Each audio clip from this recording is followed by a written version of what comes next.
নমস্কার বন্ধুরা, সবাই কেমন আছো? আশা করছি সবাই খুব ভালো আছো। আমিও কিন্তু খুব ভালো আছি, আবার খুব ব্যস্ততার মাঝেও আছি। ব্যস্ততার কারণ তো তোমরা সবাই জানো, আগের ব্লগে শেয়ার করেছিলাম যে কাল হলো আমাদের অ্যানিভার্সারি। তো এই দেখো আমি চলে এসেছি সকাল সকাল কাজবাজ করে স্নান টান করে আমার প্যান্ডেল দেখতে। এই যে আমার প্যান্ডেল হচ্ছে, আজকেই প্যান্ডেলের কাজ শুরু হয়েছে, যেহেতু খুব বেশি তো না, মানে মোটামুটির মধ্যে একটা, এই জন্য আজকেই শুরু করেছে। তো আমি একটু দুপুরবেলা কাজ বাজ সেরে খাওয়া দাওয়া করে প্যান্ডেল দেখতে গেছিলাম।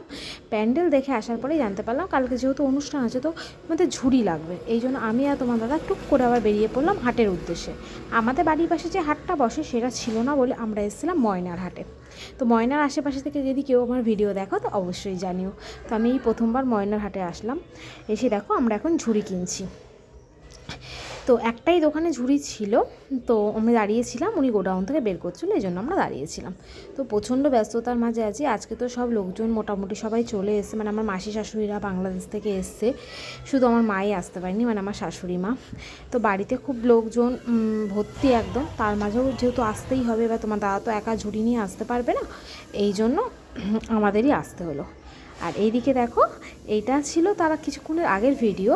আমার শ্বশুর আমার বাড়িতে না, এই যে বাড়িটা উঁচু করেছে, আর এখানে না একটা ছোট্ট পুকুর মতো হয়েছে। আমি বাবাকে বলেছিলাম, বাবা আমার না এখানে মাছ পোষার খুব ইচ্ছা। এই জন্য বাবা কী করেছে, জ্যান্ত সব মাছ নিয়ে এসে এখানে ছেড়ে দিয়েছে।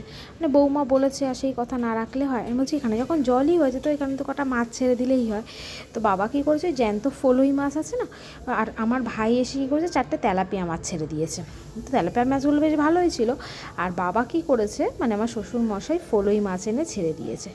তবে না ফলুই মাছগুলো মনে হয় না খুব একটা বাঁচবে। আসল কথা এই জলে হয় কি না আমার ঠিক, বাবা বললো বেঁচে যাবে, কিন্তু জানি না ঠিক বাঁচবে কি না, একটা না মরে গেছে। তো যাই হোক, এই যে এখানে বাবা এই করছে, আর বাড়িতে তো প্রচুর কাজ। আমার যা ওরা ওইদিকে কাজ বাজ করছে, আর আমি এইদিকে যেহেতু বাবা একটু মাছ ছাড়ছিল, তাই আমি এসে একটু দাঁড়িয়ে দাঁড়িয়ে দেখছিলাম। তো হাট থেকে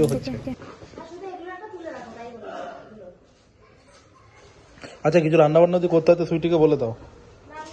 রাজু স্যারের কিরকম ছিল যে আগে যে নিয়েছি আগে আগে ও হ্যাঁ, তোমার দেখেছি।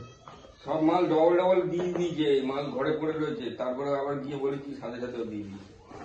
তোমাদের এই মশলা ফসলা হ্যান ত্যান দেখেছো, তোমরা তো লিস্টে করে দিয়েছো যে এটা পাইনি ওটা পাইনি সেটা পাইনি, মাল এখানে রয়ে গেছে, তারপরে কিছু বলার পরে আবার দিয়েছো, কোনো পয়সা নেই।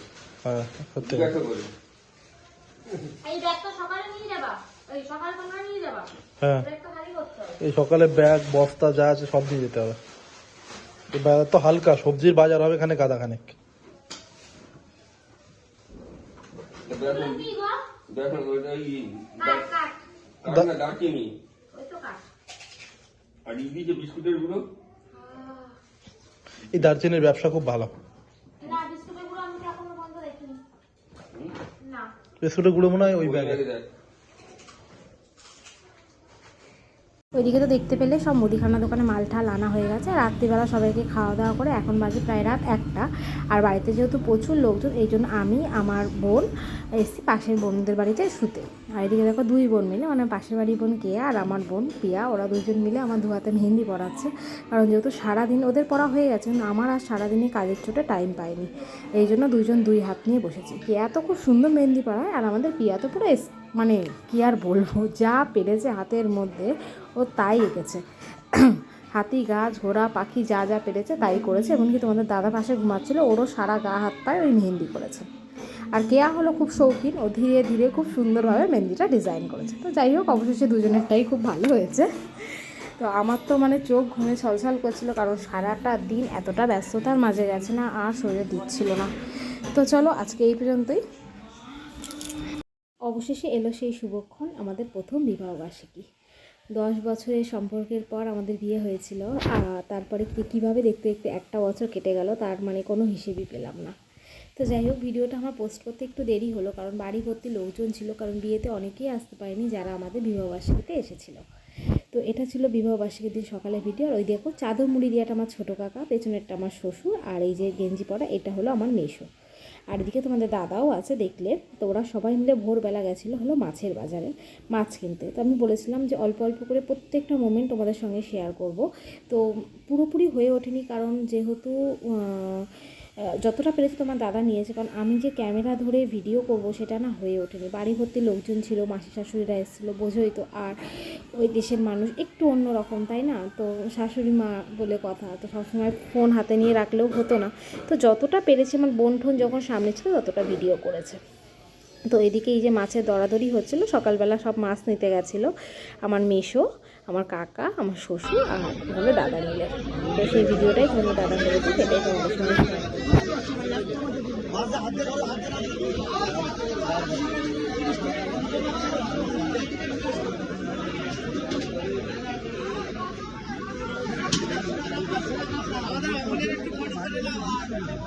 যেহেতু রাতে শুতে দেরি হয়েছিল তার জন্য আমি ঘুমিয়ে পড়েছিলাম, আর উঠে দেখি আমার বরমশাই সবজি মাছ এগুলো আনতে চলে গেছিলো। আর ওই যে ফটোটা তোমাদের দেখালাম, ওইটা খুব সুন্দর একটা মোমেন্ট ছিল, জানো তো। সকালবেলা চোখ খুলেই একবার ঘুম ভেঙেছিল, তারপর আবার ঘুমিয়ে পড়েছিলাম। যে ও বললো, ও বাজারে ফোন করে জানলাম যে ও বাজারে চলে গেছে, কখন আমার পাশ থেকে উঠে আমি টেরই পাইনি। তারপরে সকালবেলা সেই যেই চোখ খুললাম, তো চোখ খুলেই আমার সামনে পুরো ফুলের তোড়া হাতেও দাঁড়িয়েছিল। খুব সুন্দরভাবে অ্যানিভার্সারি সকালটা ও শুরু করেছিল, কিন্তু সেই সময় আমি এতটাই অবাক হয়ে গেছিলাম যে আমি কোনো ভিডিও নেব সেটা আর করে ওঠা হয়নি। আর যেহেতু বোন ঘরে ছিল না, এই জন্য করে ওঠা হয়নি। তো ছোট্ট একটা ফটো নিয়েছিলাম, সেটাই তোমাদের সঙ্গে শেয়ার করেছিলাম। ও যে আমার অ্যানিভার্সারি সকালটা এত এত এত সুন্দর করে তুলবে তা আমি কল্পনাতেও ভাবিনি। তো যাই হোক, ওখান দিয়ে আসার পরে তারপরে আমি দেখো চলে এসেছিলাম, কারণ যেহেতু আমাদের পাশের বাড়িতে আমি শুয়েছিলাম, তো আমি বাড়িতে এসেছিলাম। আসলে আমার ছোটো মাসির শাশুড়ি খুব খুব খুব ভালো, মাসিমা খুব ভালো, বড় মাসি এসেছিলো, তিনিও খুব ভালো, কিন্তু ছোটো মাসি তো আরও ভালো। তো মাসিমা বললো যে পুজো দিতে হয় নাকি রান্না শুরু করার আগে। তাই আমি বললাম মাসিমা তুমি দিয়ে দাও। তো মাসিমা বললো না, তোমরা যেহেতু ঘরের বউ, তো তোমাদের মধ্যেই কাউকে না কাউকে দিতে হবে। তো আমার যা যেহেতু কাজবাজ করছিলো, চাটা করছিলো, এই জন্য আমি বললাম ঠিক আছে, তাহলে আমি চানটা করে নিয়ে, মাসি বললো তুমিই দাও। এই জন্য দেখো চানটা করে আমি মাঠে চলে এসেছি। আর এখানে মাসিমা আমাকে ঠিক যেভাবে বলে দিচ্ছিলো, তো সেইভাবে আমি পুজোটা দিচ্ছিলাম। আর ওইদিকে দেখো সমস্ত সকালে খাবার দাবার, মানে সকালে খাবার দাবারের আইটেম ছিল লুচি আর তরকারি। তো সেই সব অ্যারেঞ্জ হচ্ছিলো, যেহেতু বেলা প্রায় অনেকটাই হয়ে গেছিলো আর সমস্ত লোকজনও চলে এসেছিলো, এই জন্য ওইদিকে সব খাওয়া দাওয়ার আয়োজনগুলো হচ্ছিলো, মানে সব রেডি করছিলো। আমি জাস্ট পুজো দিয়ে গেলে এবার ওরা উনুনটা জ্বালাবে, বসিয়ে দেবে। আর এখানে এই যে একটা কাকিমা, একটা দাদা এখানে সব মাছ টাছ ধুচ্ছিল। তো বেশ ভালোই লাগছিলো, বাড়ির বউ এসে পুজো দিলাম বিবাহবার্ষিকীর দিন সকালবেলা। এই 1 বছরের মধ্যে এসব তো কখনো কিছু হয়নি, কারণ যেহেতু শাশুড়ি নেই, কোনো নিয়মকানুন আমি জানিই না। তো মাসি শাশুড়ি এসে সেই নিয়মকানুনগুলো ছোটো ছোটো করে পালন করাচ্ছে, তো সত্যিই খুব ভালো লেগেছে। আর আমি ভেবেছিলাম আমার বিবাহবার্ষিকীটা খুব সুন্দরভাবেই কাটাবো, কিন্তু এতটা ভালোভাবে কাটবে না আমি তা কল্পনা করতে পারিনি। মানে পুরোটাই একদম বিয়ের মতো করে কেটেছিল। তো ভিডিওটা দেখো, আশা করি তোমাদের ভালো লাগবে। মানে আমি ভেবেছিলাম যে ভালো হবে, সবাই আসবে, আনন্দ হবে, কিন্তু ঠিক এক যে একটা বিয়ে ফিলিংস আসবে, এতটাও আসবে সেটাও বুঝতে পারিনি। তো যাই হোক, সকালের খাওয়া দাওয়া কমপ্লিটের পর আমি তো বাড়িতে বসেই খেয়েছিলাম। আমার জন্য খাবার নিয়ে আসা হয়েছিল, মাসি শাশুড়ি নিয়ে এসেছিলো। আর এদিকে দেখো আমার জামাটা আলতা পরে দিতে, মাসি বলছে এখন পায়ে আলতা পরোনি। আর আমি না আলতা পরতে গেলে কেমন যেন তেড়ে বেঁধে যায়। তো এর আগের ভিডিওতে দেখেছি তোমাদের দাদা পরিয়ে দেয়, কিন্তু আমার যা বলছে যে আমি তোমাকে আলতা পরিয়ে দিচ্ছি। আর এই দেখো, এটা কিন্তু আমার মা। এই যে আমাদের বাড়িতে একটা পুচকু এসেছিলো, খুব কিউট ছিল, ওকে নিয়ে না সবাই খুব আমরা তো বাড়িতে একটা বাচ্চা থাকলে না, তো তাকে নিয়ে সবাই একটু চটকাচটকি করে। আর এই যে এটা হলো আমার মাসি। আর এই দেখো আমার যা কি সুন্দর আমাকে আলতা পরিয়ে দিচ্ছে। আমাদের দুই যাকে দেখলে মনে হবে পুরো দুই বোন, মানে আমরা এত সম্পর্কটা এত ভালো। আর এটা হলো এই দেখো আমার পিসি। তো ও পুরো আমার বোনের মতো, আমিও ওকে বোনের মতোই ভালোবাসি, আর ও আমাকে দিদির মতো খুব ভালোবাসে। তো এটা ছিল সকালবেলা সবাই টিফিন করে এসে। এই যে আমার বড়ো মাসি শাশুড়ি, আর তার পেছনে এই যে আমার জেঠি শাশুড়ি, এই যে পরপর দুজন। আর ওই কোনায় ওই যে আমার মেজে পিসি বসে রয়েছে, আর এখানে সেই দিদিটা বসেছে যার বাচ্চাটাকে নিয়ে আমরা সবাই আদর করছিলাম। আর এই যে সারা বাড়ি ভর্তি বেশ লোকজন। আর যেহেতু অনুষ্ঠানটা আর এই দেখো, এটাকে বলো তো, এটা হলো আমার ছোটো মাসিমা, যাকে বললাম না যে ভীষণ ভালো, সেটা হলো এই হলো মাসিমা। তো সকালবেলা একটা সত্যি কথা একটা অন্যরকম মজা হচ্ছে। আর এটা হলো আমার কাকি শাশুড়ি, যে হলুদ শাড়ি পরাটা দিচ্ছে, এটা আমার কাকি শাশুড়ি। আর এইদিকে দেখো এই যে সবাই খাওয়া দাওয়াটা করছে, তোমাদের দাদা ঠিক এক ফাঁকে গিয়ে কিন্তু ভিডিওটা করে এনেছিল। এই যে আমার জ্যাঠা শ্বশুর, উনি সব সার্ভ করছিল, তো ছোট্ট করে তোমাদের দেখিয়ে দিলাম। আর এদিকে দেখো, এদিকে কি হয়েছে বলো তো, বিয়ের সময় না আমার শ্বশুরবাড়ির নিয়ম হলো আর শাঁখা পড়ায়, কিন্তু আমার যেহেতু শাশুড়ি আসেনি, তখন মাসি শাশুড়িও আসেনি, শুধু জেঠি শাশুড়ি ছিল, তো উনি আর কত কিছু মাথায় রাখবে, কত কিছু করবে, এই জন্য ওনার না খেয়াল ছিল না, এই জন্য আমি শ্বশুরবাড়ির দিক থেকে না শাঁখা পড়াটা আমার হয়েছিল না। এই জন্য বাবা বলেছিল যে ঠিক আছে তোমাকে বিবাহবার্ষিকীতে পরিয়ে দেবো, এই জন্য বিবাহবার্ষিকীর দিন আমার আর খেয়াল ছিল না, কিন্তু আমার শ্বশুরমশাই কিন্তু ঠিক খেয়াল আছে। মানে আলতা হালতা পড়া যখন কমপ্লিট, খাওয়া দাওয়া কমপ্লিট, তখন বাবা বলছে যে যাও গিয়ে এবার শাঁখা পড়ে আসো। তো আমি বলছি আমি কেন একা পরবো, তাহলে আমার যাকেও পরিয়ে দাও, আমরা দুই যা মিলে পড়ি নতুন শাঁখা। তো এই জন্য আমরা এসেছিলাম, কিন্তু দেখো আমার জায়ের কিন্তু প্রচণ্ড ব্যথা লেগেছে, আসল কথা ওর সেই বিয়ের শাঁখাটা না হাতে ছোট হয়ে গেছে, আর তখন মানে তো ও আরও বেশি রোগা ছিল, তখন সেই হিসাবে পড়া হয়েছিল, তাই আর খোলা হয়নি, আর এই যে আজকে খুললো, এই জন্য খুব ব্যথা লেগেছিলো ওর, অনেক কষ্ট করে মানে শাঁখাটাকেও খুলেছিল। প্রথমে তো পড়তেই চাইছিল না, আমি বলছি না আমি যখন নতুন পড়ছি তাহলে তুমিও নতুন পড়ো, ও তো ছোটো মানুষ না, আমার থেকে বয়সে অনেকটাই ছোটো, ওরও তো ইচ্ছা করে তাই না, তো এই জন্য ওকে পড়াচ্ছিলাম। তা আমাদের ছোটো মাসি শাশুড়ি নিয়ে এসেছিলো, তো আমিই নিয়ে এসেছিলাম মাসিমাকে, যে মাসিমা চলো, তো আমি মনে মনে ঠিকই করে রেখেছিলাম যে আমরা দুজন যখন পড়বো তো ছোটো মাসিমাকেও শাঁখা পরিয়ে দেবো। আমি এর আগেও ভেবে রেখেছিলাম যে আমার শাশুড়ি মার জন্য তো শাঁখা বাঁধিয়ে দিয়েছি, তার শাশুড়ি মার সঙ্গে তো জানতামই যে ছোটো মাসিমা আসবে, বড় মাসিমা যেহেতু মানে পড়তে পারবে না, স্বামী মারা গেছে, তো ছোটো মাসিমা যেহেতু আসবে, আমি ভেবেই রেখেছিলাম মাসিমা আসলে আমি মাসিমাকে একজোড়া নতুন শাঁখা পরিয়ে দেবো। তো কপালবশত যে আজকে দিনেই একদম 3জন নতুন শাঁখা পরে নেবো তা ভাবিনি।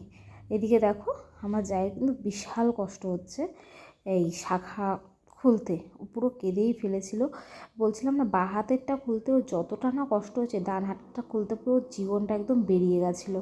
আমি তো তবু অনেকটা শর্ট করে দেখিয়েছি তোমাদের ভিডিওটা, সত্যি কথা বলতে আমার নিজেরই চোখ থেকে জল চলে আসছিলো, ওর শাঁখাটা এমনভাবে আটকে গেছিলো। তবে খুব ভালো হয়েছে শাঁখাটা আজকে খুলিয়ে নিয়েছি, কারণ এরপরে যদি ওর চেহারা আরও বাড়তো না, তো ওর ব্যথা কিন্তু আরও লাগতো।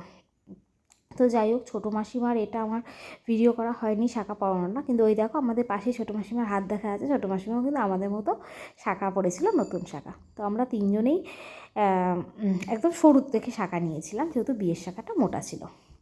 তো শাঁখার কথাটা এবার ছাড়ি, এবার আসি হলো গায়ে হলুদের কথায়। আমার জেঠি শাশুড়ি বলছে যে সবই যখন হচ্ছে তাহলে গায়ে হলুদটা কেন বাদ যাবে, তাহলে আজকে একটু হলুদের ছোঁয়া দিয়ে দিই, প্রথম বিবাহবার্ষিক বলে কথা। আমি তো শুনেই যে সবই হচ্ছে একদম বিয়ের মতো, মেহেন্দি পরা থেকে, শাঁখা পরা থেকে, গায়ে হলুদ থেকে, তো বেশ ভালোই লাগছিলো। আর এই যে আমার সঙ্গে যেটা কথা বলছে সেটা হলো আমার মেজো কাকা, কারণ মেজো কাকা আমার কোনো ফটোতে নেই, মেজো কাকা ওইসব তুলতে ভালোবাসে না, তো এটা রয়ে গেছে, তো তোমাদের সঙ্গে শেয়ার করলাম। চলো তাহলে আমাদের গায়ে হলুদের ভিডিওটা দেখো, খুব ভালো লাগছিলো, দুজনে পাশাপাশি বসে এখন গায়ে হলুদ হচ্ছিলো, দুই ফ্যামিলির লোক একসাথে, খুবই আনন্দ লাগছিলো, পুরো একটা বিয়ে বাড়ি। আর দেখো সারা বাড়িতে মানে পুরো একদম বিয়ের মতো আয়োজন, একদম অন্যরকম একটা আনন্দ ছিল। তো যতটা পেরেছি তোমাদের সঙ্গে ছোট ছোট করে শেয়ার করেছি, বন্ধুরা প্লিজ ভিডিওটা দেখো।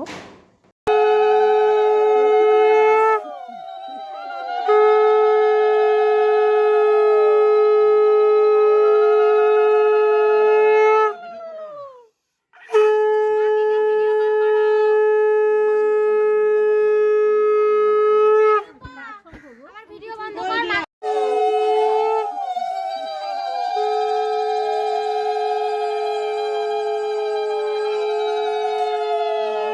ভিডিও কল করো।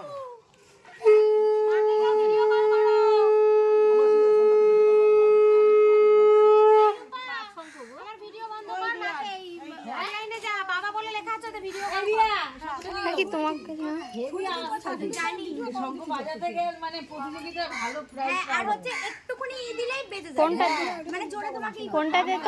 বাপের বাড়ি সেই মহাভারতের শঙ্খ মঞ্চ, এখন আমি ভুলে গেছি বাজাতে পারছি না। এই শঙ্খ বাজায় আমার বিয়ে কোথাও তো একটা ভাই আসে, আমার ভাই আসে, আমার এক ভাই আসে, পাঁচ ভাই এলে এক ভাই যখন আসবে তখন আসল লোক আসবে। দেখি দুজনের হাসিটা দেখি। এই ধান দুপুরগুলো এদিক ওদিক ফেলবি না, ওগুলো আবার রিটার্ন দিবি দিয়া। ফুল দাও, শঙ্খ বাজাও।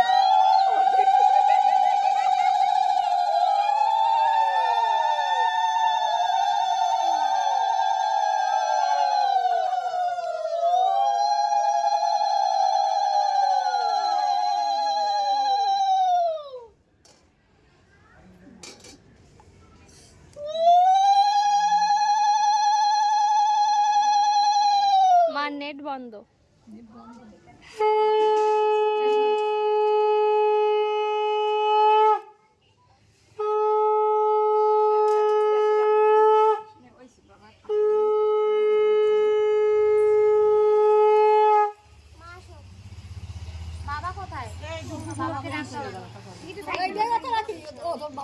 নেট বন্ধ।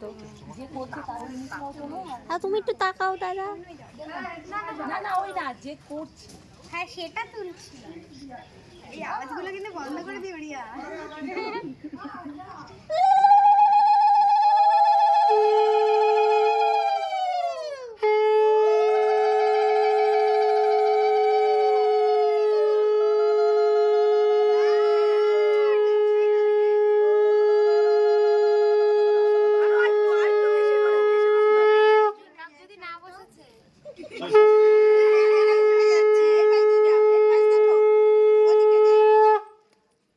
আগে বলছিস না কেন একটা আঙুলে আঙুলে দিত না ঠিক আছে। হবে এবার তোমরা দাও না ঠিক আছে না না না না না না আজকে পাঁচ আমি তো এটাই বলছি ও দূরিতে দিলি ওই যে এই দিয়া আমি এটা একে একে সবাই মিলে আমাদের গায়ে হলুদ দিয়েছিল। তো পুরো ভিডিওটা তোমাদের সঙ্গে শেয়ার করিনি, কারণ অনেকটা বড় হয়ে যাবে। তো দেখলে মা জেঠি শাশুড়ি দিল, তারপর মাসি শাশুড়ি, তারপর মা, আর এই যে আমার বাবা মানে হলো আমার শ্বশুর। আমার বাবা এখানে নেই, যেহেতু আমার বাবা একটু অসুস্থ, আমার বাবা একেবারে রাত্রিবেলা একটুখানি সময় এসেছিলো। তো এইভাবেই আমাদের সকালটা পুরো কেটেছিল। গায়ে হলুদ হওয়ার পরে তারপরে আমরা খাওয়া দাওয়া, মানে সবাই স্নান টান করে তারপরে সবাই গেছিলো প্যান্ডেলে খাওয়া দাওয়া করতে। তো সেই সময় খুব ব্যস্ততার মধ্যে ছিল সবাই, এই জন্য সেই সময় ভিডিওটা নেওয়া হয়নি, মানে তোমার দাদা নিতে পারিনি। আর আমাকে যে আমি যাইনি, কারণ বাড়িতে লোকজন আসছিলো, তো কাজ বাজও ছিল, এই জন্য আমি আর যাইনি। তারপর আমাকে সাজাতে আসার কথা ছিল 4টে নাগাদ, আর অনেকটা বেলা হয়ে গিয়েছিল, এই জন্য আমি আর মানে যাইনি। এইভাবেই আমাদের সকালবেলাটা কেটেছিল। পুরো আগের দিন রাত থেকে পুরো সকালটা তোমাদের সঙ্গে শেয়ার করলাম। আর এইটা কিন্তু আমার দিদু এখন যে গায়ে হলুদ দিয়ে দিচ্ছে। তো এইভাবেই পুরোটা ভিডিও তোমাদের সঙ্গে শেয়ার করলাম। শুধু দুপুরের খাওয়া দাওয়াটা আর ভিডিও করা হয়েছিল না, তাই এটা শেয়ার করা হয়নি। তো বন্ধুরা, রাতের অনুষ্ঠানটা পরের দিনে ভিডিওটা শেয়ার করব, কারণ এই ভিডিওটা শেয়ার করতে গেলে অনেকটা বড় হয়ে যাবে, তাই ভাবলাম রাতের অনুষ্ঠানটা এখন আর শেয়ার করবো না, থাক। তো ভিডিওটা কেমন লাগলো অবশ্যই কিন্তু জানিও। আমার তো আমার অ্যানিভার্সারি দিনটা খুব খুব খুব ভালো গেছে। আমার বিয়ে বৌভাতের থেকেও আমি বলবো আমাদের অ্যানিভার্সারি দিনটা আমাদের খুব খুব ভালো কেটেছে। তো তোমরা সবাই আশীর্বাদ করো, এবং প্রত্যেকটা বছর আর প্রত্যেকটা দিন যেন আমরা এইভাবেই কাটাতে পারি। তাহলে তাহলে আসি, টাটা। নেক্সট ভিডিও খুব জলদি আসছে। তোমাদের এই ভিডিওটা কেমন লাগলো অবশ্যই কমেন্ট করে জানিও, কারণ তোমাদের একটু কমেন্ট অনেকটা ভিডিও মানে করতে আগ্রহ বাড়িয়ে দেয়। আর এটা কিন্তু শুধু আমার কাকি শাশুড়ি, হ্যাঁ, তো সেটাও তোমাদের সঙ্গে শেয়ার করলাম। আজ তাহলে আসি, টাটা।